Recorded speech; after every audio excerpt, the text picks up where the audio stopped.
Sid Holland founded the National Party in 1936 with a set of principles focused on individual liberty and small government. These principles are timeless. They apply as well today as they did back then.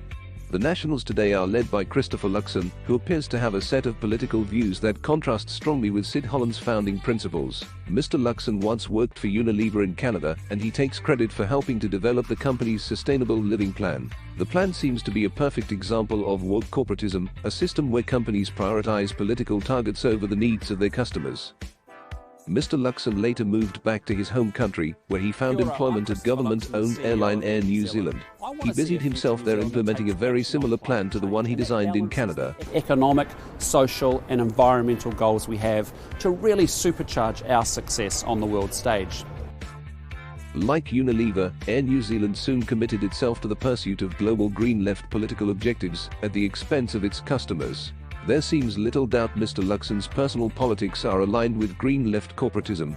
He is most likely intending to use his leadership position to drag the National Party away from Sid Holland's timeless founding principles. He will be helped towards this objective by the blue-green faction of National, who wield the most power in the party since the fall of Judith Collins.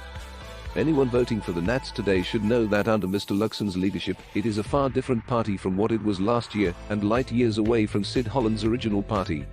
In reality, barely distinguishable from the parties it claims to oppose. Just one last thing actually on climate change. Another comment that you made yesterday, meat eating. You said you weren't organised enough to have meat-free days.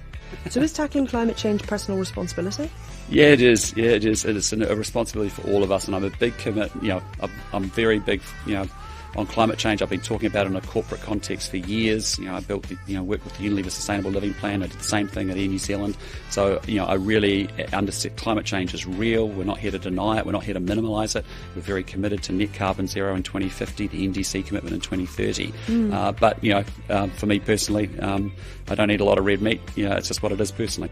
Scott Simpson's doing climate and the environment, he's got a great job, and he's in conversations with James, quite regularly, talking about where we can collaborate and how we can support and work together on that stuff.